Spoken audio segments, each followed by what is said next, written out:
Recording, so I'm assuming this is good. So welcome to chapter 2. We're going to talk about 2.1, which are basic set concepts. And our first question is, what's a set? So we can think of a set as a well-defined collection of objects.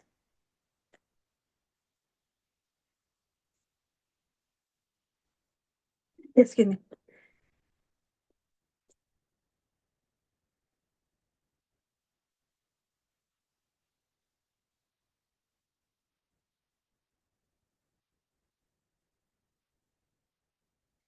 And by well-defined, you need to have a definition for what's in or not in your set that is very, very clear. So think of your most annoying friend who likes to nitpick at all of the rules and all of the things you say. You want to define this in such a way that that person has no way to argue with you. Most of the time, it's pretty clear. We can actually list what's in the set, but sometimes we use words and we have to be explicit. So, a couple things to note about sets before I list some. The order items are listed.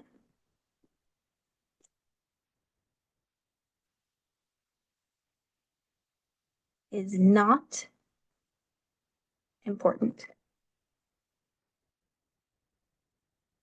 So we can list them in any order we want as long as they're all there. That's what counts. We ignore repeats.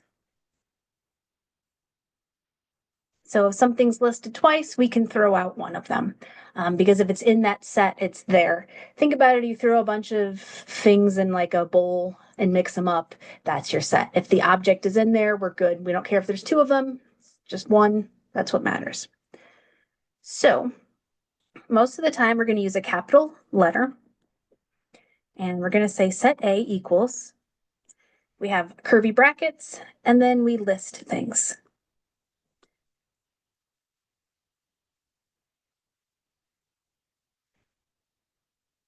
We separate with them with a comma and close out with the curvy brackets as well. So let's come up with a good set example. I didn't write one down. That's okay. Pen, paper, alien, water. This set is entitled Things on My Desk right now. I have a pen, I have paper, I have an alien toy, and I have a bottle of water. So separate each one. If I were to list one of them twice, I would just throw it out. So we call this the roster method, where we just list all of the things. Another thing we can have is set builder notation. So let's say set B equals X such that 1 less than or equal X less than or equal 5. X is a whole number.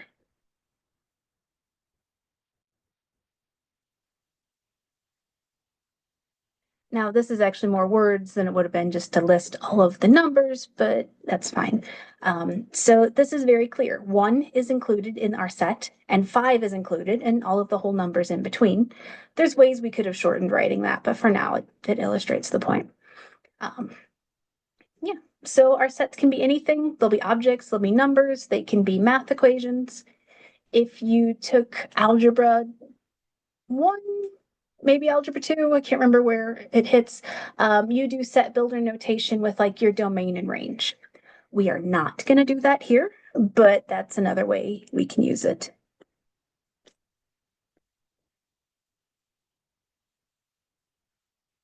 That little line means such that. It can be a line or it can be a colon. Most of the time I use colon because a line looks like a 1, but both of them work. It just says, here's my variable and here's everything else. Like here's how we're defining it. So that is set builder.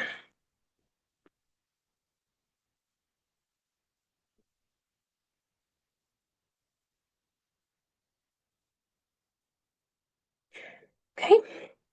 So different types of sets. They all mean the same thing. And they're not meaning the same thing, but we can think of them similarly. All right. Other terms we'll need is an element.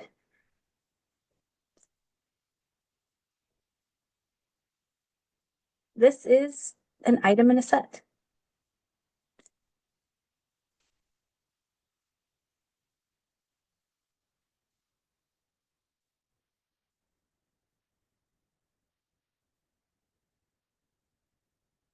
So if we look above in set A, pen is an element of set A. So we say pen is an element of A. So element of is kind of, it looks like a mixture between a C and an E, if that makes any sense. It's a sigma from Greek, just means element of. So pen belongs to set A. We also can say not an element. Cat is not an element of set A, so there is no cat on my desk. And that is true. He is in the other room sleeping. So we can say it is here, it's not here, just depends on what we're looking at. What other example did I have with one of these? Be careful. Yeah. You do not want to have something like that. This is no longer an element when we have the curvy brackets. That is a subset, which is the next section. So we don't want to put it in the brackets. We just list the thing by itself. It's kind of like a naked thing. It's just there without the extra bits. Okay. Other quick concepts. We have the empty set, or we sometimes call this the null set. And its symbol, we can either have a 0 with a slash through it, or a set of empty brackets, braces, whatever. Both of those count as the empty set. So an example, x such that x is even and x is odd. So here we would have an empty set. There's nothing in the set because we can't be both evened and odd or one or the other. So this would be empty set. I prefer that notation just because I don't like writing the curvy brackets, but it's really all the same. They mean the same thing. I know, I just like the 0 with the slash through it. It doesn't look like you forgot something. It's clear you're doing with that. So we'll come back to the empty or null set in the next section, but for now we're going to leave that alone. Really, we're kind of establishing vocab in this section.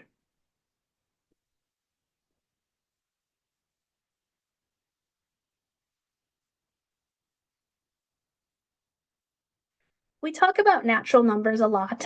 Weirdly, we had some natural numbers above, but I didn't describe them as such or define them as such.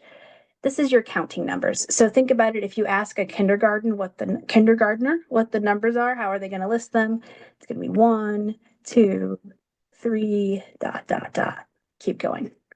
We also have a fancy notation for that. So fancy N, I sometimes see it as N like that, whatever, just make sure it looks like a fancy N. That means the natural numbers. So that's how we could have made example or set B above look a little nicer. Say X is a natural number. Okay, only a couple more things in our section.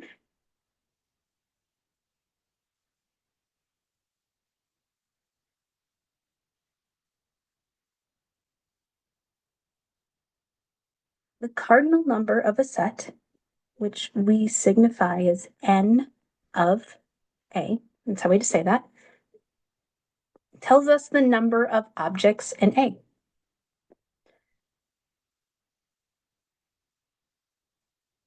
should say elements though.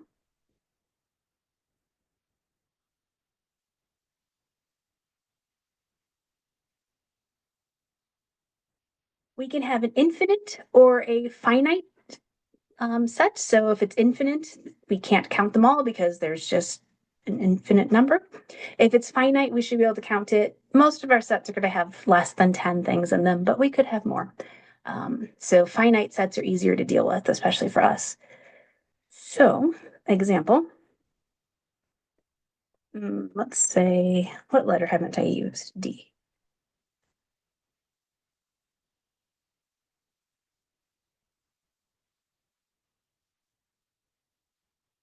You heard that? That was my dryer.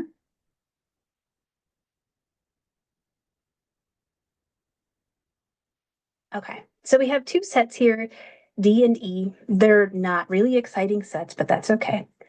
If I want the cardinal number, or n of D, how many objects are in D? 4. The cardinal number for E is also 4.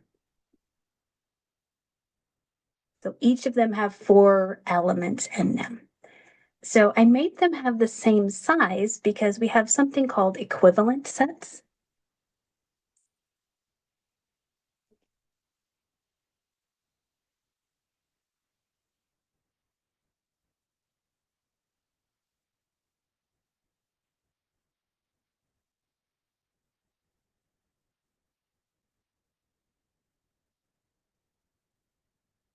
So sets are equivalent if they have the same size. So we can have a one-to-one correspondence between the objects in the set. So above, sets D and E are equivalent. They both have size 4. So yeah, we could say, okay, A maps to 1, B maps to 2, C to 3, D to 4, and we can have a map between them. This is different than equal. So the sets A and B are equal.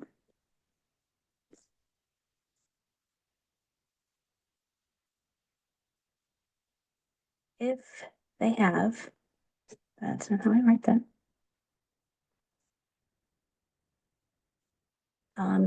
All of the same elements.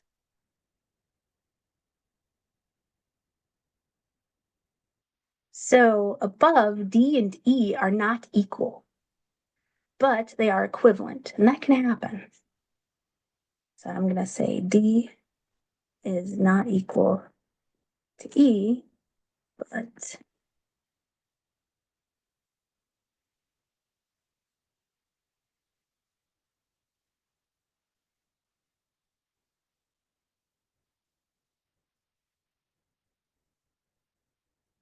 are equivalent. If we want a fancy way to write this, we would say D, it's a tilde or squiggly is what I call it, E. They're equivalent. So they have the same size, but they're not the same elements. If one of the sets has even one thing that the other doesn't have, they're not equal. So you'll notice that all of our equal sets must be equivalent, but our equivalent sets may not be equal. Just kind of depends. Okay. Most of these chapter 2 sections are very short, so that is the end of 2-1. Hopefully I will see you again for 2-2.